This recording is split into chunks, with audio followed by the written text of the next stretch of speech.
কবর বলতে বোঝায় মানুষ আমরা মনে করি আশেপাশে বাড়ির আশেপাশে 3.5 হাত গর্ত করে যেখানে লাশ রাখা হয় সেখানে মনে করি কবর, নারে বাজান না।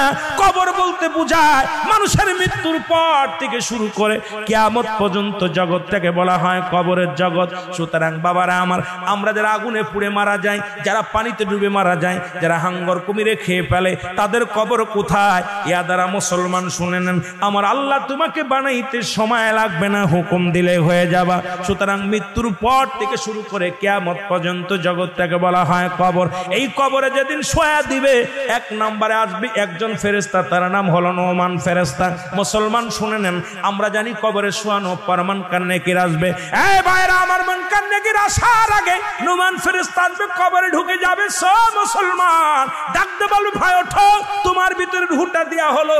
আজরাইল সাল্লাম রূহটা বাইর করেছে, আমার আল্লাহ তোমাকে জানটা দিয়েছিল, এটা কবজ করেছে। এখন আমি তোমার দুজন কেরামন কাতিবিন, দুপাশে দুজন ফেরেশতা ছিল, তারা তোমার আমলনামাটা লিখে রাখছে, ভালো মন্দ সব লিখে রাখছে। এখন তোমার হিসাব হবে, 2টা কাগজ থাকবে নোমান ফেরেশতার হাতের মধ্যে, একটা হলো নেকির কাগজ, একটা হলো বদির কাগজ। এইবার হাতের মধ্যে দিবে, ভাইরে তুমি লেখো, এই তোমার আমলনামাটা লেখো। বলবে আমি লিখবো কেমনে, আমার কাছে তো কোনো কলম নাই। ডাকতে বলে, বান্দারে তোমার কলম হলো ডান হাতের শাহাদত আঙ্গুল মোবারক। এই মুসলমান এই আঙ্গুলটার বড় দাম। এরে আমরা হলে সুন্নাতুল জামাতের যারা মুসলমান আশিকেরা, শোনো, এই আঙ্গুলের মাথায় চুন জড়ায়ও না। এই আঙ্গুল দিয়ে আমার নবী চন্দ্রকে দিয়ে খণ্ডিত করেছে। এই আঙ্গুলের বড় দাম। এই কবরের ভিতরে তোমার আমলনামাটা তোমার এই আঙ্গুল দিয়া লেখা লাগবে। বাবার এই আঙ্গুলটার মর্যাদা তোমরা রক্ষা করবা। জোরে জোরে চিল্লায় বলো ঠিক কিনা। এবার ফেরেশতা ডাকতে, নোমান ফেরেশতা ডাকতে বলবে, এ বান্দা, এই ডান হাতের শাহাদত আঙ্গুল মুবারক হলো তোমার কলম। বান্দা বলবে, আমি কলম পাইলাম, কালি তো নাই। বলবে, কালি তোমার মুখের থুতু মুবারক। জোরে বল আল্লাহু আকবার।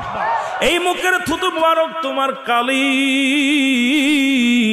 আমি আপনাদের 2টি পায়া ধরে বলে যাই, এই মুখ দিয়ে গাজায় টান দিস না, এই মুখ দিয়ে মদে টান দিস না, এই মুখ দিয়ে বিড়ি সিগারেট খাস না, এই মুখ দিয়ে কাউকে গালি দিস না।